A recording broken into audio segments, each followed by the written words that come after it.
Hello everyone, तो स्वागत है आप सभी का हमारे यूट्यूब चैनल पर। तो आज हम शब्द रचना का पार्ट 2 कंप्लीट करने वाले हैं। पार्ट 1 में हमने कुछ जो है उसका शेष भाग बचा हुआ वो समझाने वाले हैं। तो देख सकते हैं, मतलब शब्द रचना के आगे के बारे में, शब्द रचना आगे की व्याख्या के बारे में देख सकते हैं। यहाँ पर है उत्पत्ति या स्रोत के आधार पर शब्द भेद। उत्पत्ति या स्रोत के आधार पर शब्द भेद, इसके आगे का है वो हमने कल पढ़ा था पार्ट 1 में। अगर मतलब ये पार्ट 2 है, पार्ट 1 देख सकते हैं, पूरा चैप्टर कंप्लीट हो जाएगा। शब्द रचना, उत्पत्ति स्रोत के आधार पर शब्द के भेद, यानी उत्पत्ति स्रोत के आधार पर शब्द के 4 भेद होते हैं। उत्पत्ति या स्रोत के आधार पर शब्द के कितने 4 भेद होते हैं। नंबर 1 है तत्सम शब्द, तत्सम शब्द। नंबर 2 है तद्भव शब्द। नंबर 3 है देशज शब्द। फिर है हमारा विदेशी या विदेशज शब्द। ये क्या है, हमारे उत्पत्ति या स्रोत के आधार पर शब्द के 4 भेद बताए गए हैं, तत्सम, तद्भव, देशज और विदेशज। अब इसमें क्या है कि तत्सम शब्द होते क्या हैं, यानी तत्सम शब्द को कैसे पहचानेंगे, तत्सम शब्द होते क्या हैं, कैसे हो, क्या होते हैं और किस प्रकार इसका वर्णन होगा। तत्सम, तत्सम की हम संधि करेंगे तत्व प्लस सम। तत्व प्लस सम यानी तत् का अर्थ है उसके, यानी तत् का अर्थ होता है उसके, सम में समान, अर्थात तत्सम शब्द का अर्थ जो होता है क्या होगा, उसके समान, उसके यानी कि अर्थात संस्कृत के समान। उसके जो उसके शब्द यूज किया गया है वो किसको किया गया, संस्कृत, संस्कृत के लिए किया गया, तो संस्कृत के समान। यानी तत्सम क्या होता है, तत्सम शब्द का अर्थ होता है संस्कृत के समान। यानी इसकी परिभाषा हम कैसे करेंगे, जो शब्द संस्कृत भाषा से हिंदी में बिना किसी परिवर्तन के ज्यों के त्यों ले लिए गए हैं। मतलब जो संस्कृत भाषा से हिंदी में, मतलब जो संस्कृत भाषा होती है हमारी, जो शब्द संस्कृत भाषा से हिंदी में बिना किसी परिवर्तन, यानी कोई परिवर्तन उनमें जो जैसे है, संस्कृत के शब्द जो है बिना किसी परिवर्तन के ज्यों के त्यों, यानी जैसे है वैसे ही ले लिए गए हिंदी भाषा में, उन्हें क्या कहते हैं, तत्सम शब्द कहते हैं। उन्हें क्या कहते हैं, तत्सम, यानी जो संस्कृत के वर्ड हमारे होते हैं वो क्या होते हैं, वो तत्सम शब्द होते हैं। जैसे आम्र, हरिद्रा, गोमल, सूची आदि, ये क्या हमारे तत्सम शब्द हैं। और भी शब्द होते हैं, तो यहाँ पर मैंने ये उदाहरण के तौर पर लिखे हैं, आम्र, हरिद्रा, गोमल, सूची आदि, ये हो जाता है हमारा तत्सम शब्द। अब इसका इसका भेद, मतलब दूसरा भेद आता है तद्भव शब्द।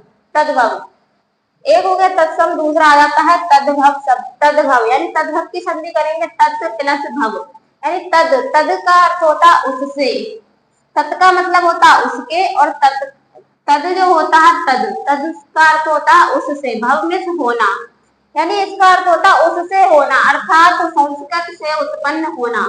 तद्भव मतलब तद्भव शब्द वो होते हैं जो संस्कृत से उत्पन्न हुए हैं। तो परिभाषा करेंगे इसकी, जो शब्द रूप परिवर्तन के बाद, यानी जो शब्द रूप परिवर्तन के बाद संस्कृत से हिंदी में आए हैं, यानी संस्कृत भाषा से हमारे जो हिंदी में आ गए हैं रूप परिवर्तन के बाद, वे सभी शब्द क्या है, तद्भव शब्द कहलाते हैं।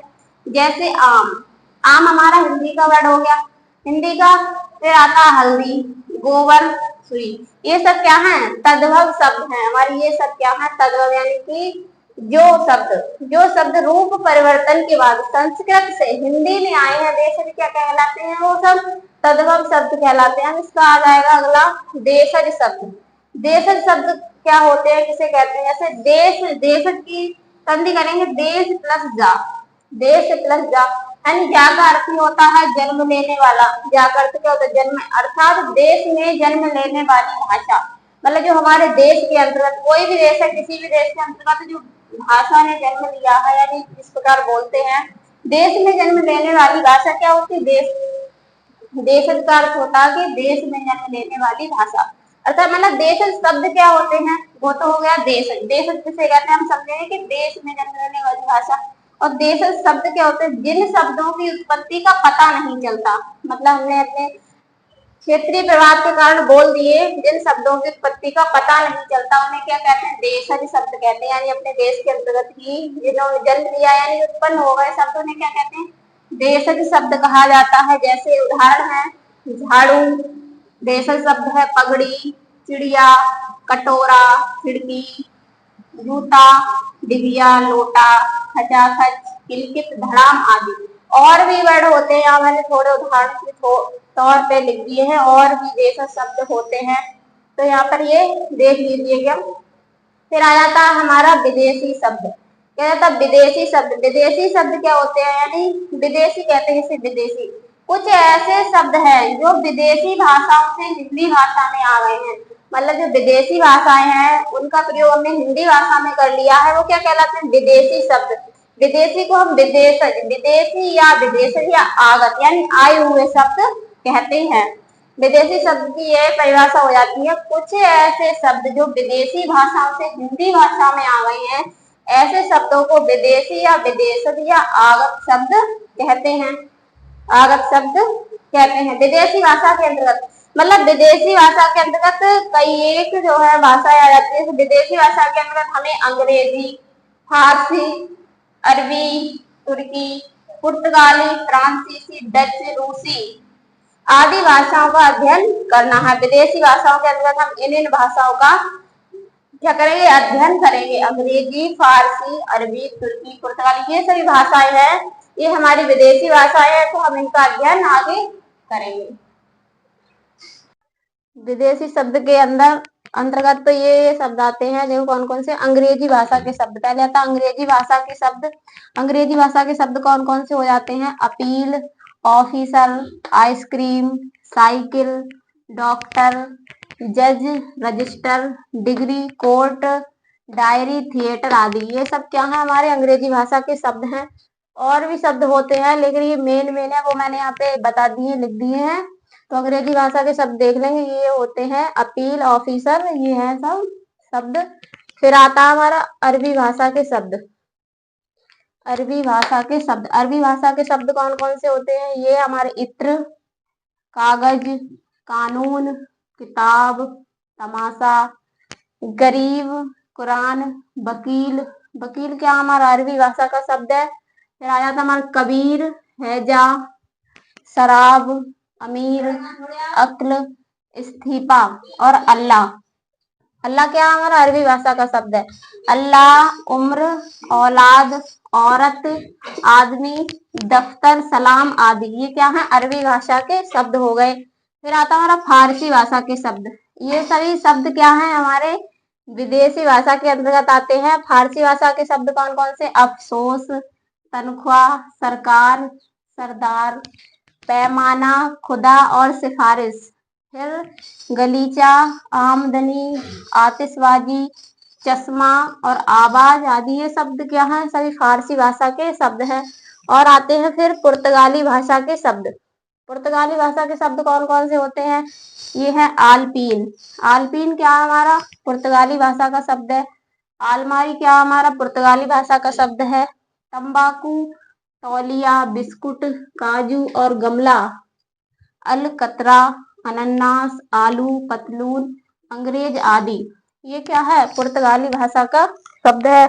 अंग्रेज जैसे है तो अंग्रेज लगेगा, मतलब अंग्रेजी भाषा का शब्द है, लेकिन क्या है? अंग्रेज हमारा अंग्रेजी भाषा का शब्द ना हो करके हमारा पुर्तगाली भाषा का शब्द है। इसी प्रकार है तुर्की भाषा के शब्द। तुर्की भाषा के शब्द क्या क्या होते हैं? कैंची, चाकू, तोप, बारूद, बेगम, कुली, चेचक, उर्दू, कुर्की, दरोगा, बावर्ची आदि। ये सभी क्या है? तुर्की भाषा के। जैसे उर्दू आ गया, उर्दू पेपर में आ गया उर्दू, तो उर्दू समझ के क्या करेंगे? उर्दू भाषा का शब्द नहीं है। उर्दू क्या है? हमारा उर्दू भाषा का शब्द ना हो करके क्या है? तुर्की भाषा का शब्द है उर्दू। फिर है हमारे फ्रांसीसी भाषा के शब्द। फ्रांसीसी भाषा के शब्द कौन कौन से हैं? वो हमारा बिगुल, कर्फ्यू, कारतूस और रिपोर्टाज। ये क्या है? फ्रांसीसी भाषा के शब्द हैं। फिर आ जाता है चीनी भाषा के शब्द। चीनी भाषा के शब्द कौन कौन से होते हैं? वो है हमारे चाय, चीन, चीनी, चीकू और लीची। ये क्या है? हमारे चीनी भाषा के शब्द हो जाते हैं। फिर है हमारा जापानी भाषा के शब्द। जापानी भाषा के शब्द कौन कौन से? रिक्शा और सायोनारा। रिक्शा और सायोनारा हमारा क्या है? ये जापानी भाषा के शब्द हैं दोनों। फिर है तिब्बती भाषा के शब्द। तिब्बती भाषा का शब्द कौन सा है? वो है हमारा चुंगी। चुंगी क्या है? ये तिब्बती भाषा का शब्द है। फिर आ जाता है हमारा डच भाषा के शब्द। डच भाषा के शब्द कौन कौन से होते हैं?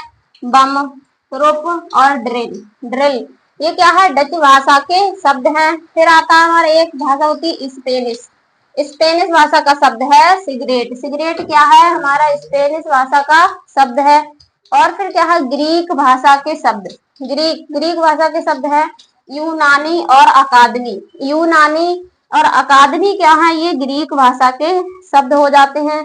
फिर हमारा रूसी भाषा का शब्द, यानी रूस है, रूसी भाषा के शब्द है वो क्या है? जार, गोतका, स्तूपनिक, सोवियत, रूबल, बुजुर्ग। ये क्या है? जैसे पेपर में आ जाता है जार, मतलब जार पूछिएगा जार किस भाषा का शब्द है, तो उसमें होगा तिब्बती है, डच है या स्पेनिश है। तो जार क्या है हमारा? जार है हमारा रूसी भाषा का शब्द। फिर आ जाता है हमारा पश्तो भाषा का शब्द। पश्तो भाषा का शब्द क्या है? अखरोट। अखरोट क्या है? अखरोट जो शब्द है वो पश्तो भाषा का शब्द है। तो ये जो शब्द है हमारे अंग्रेजी, अरबी, फारसी, पुर्तगाली, तुर्की, फ्रांसीसी, ये सभी क्या है? हमारे विदेशी यानी विदेशी भी शब्द को क्या बोलते हैं? आगत शब्द भी कहते हैं। आगत तो क्या है? ये हमारे सब विदेशी शब्द के अंतर्गत आ जाते हैं। फिर आ जाता है हमारा संकर शब्द। संकर शब्द भी होते हैं, कुछ हमारे संकर शब्द भी होते हैं। तो संकर शब्द का अर्थ क्या है? मतलब संकर होगा, कौन से शब्द होंगे जो संकर कहलाएंगे? संकर होंगे दो भाषा के शब्दों से मिलकर बना शब्द, यानी जिसमें जिस शब्द में दो भाषाओं से मिलकर जो शब्द बनता है वो क्या हो जाता है? हमारा संकर शब्द हो जाता है। यानी दो भाषा के शब्दों से मिलकर बना शब्द संकर शब्द कहलाता है। जैसे जैसे हो जाएगा छायादार। छायादार एक शब्द है, तो छायादार की अगर हम संधि मतलब दो शब्दों से मिलकर बना है छाया प्लस दार। छायादार क्या बना है? छाया प्लस दार। तो छाया जो हो जाता है हमारा संस्कृत का शब्द हो जाता है। छाया संस्कृत का शब्द हो जाता है। दार जो है क्या? फारसी का शब्द है। दार जो है फारसी का शब्द। तो छायादार दो शब्दों से मिलकर बना, इसीलिए क्या है? संकर शब्द है। छायादार क्या है? संकर शब्द है। जो ये दो भाषा के शब्दों से मिलकर बना, कौन कौन से? संस्कृत और फारसी। उसी प्रकार हमारी रेलगाड़ी। रेलगाड़ी क्या है? रेलगाड़ी में रेल एक शब्द है रेल, दूसरा शब्द है गाड़ी। गाड़ी यानी रेल क्या है? अंग्रेजी भाषा का शब्द है। गाड़ी क्या है? हमारा हिंदी भाषा का शब्द है। तो ये दो भाषाओं के शब्दों से मिलकर बना, इसलिए रेलगाड़ी क्या है? ये भी हमारा एक संकर शब्द है। उसी प्रकार हो जाता है टिकट घर। टिकट घर क्या है? टिकट प्लस घर, यानी टिकट घर दो शब्दों से मिलकर बना टिकट और घर। इसमें टिकट शब्द जो है अंग्रेजी भाषा का शब्द है और घर क्या हमारा हिंदी भाषा का शब्द है। इसी प्रकार हमारे ये सभी शब्द हो जाते हैं। शब्द रचना में हमने सभी शब्दों की मतलब व्याख्या पढ़ चुके हैं। बस यहाँ तक हमारे शब्द कंप्लीट हो जाते हैं।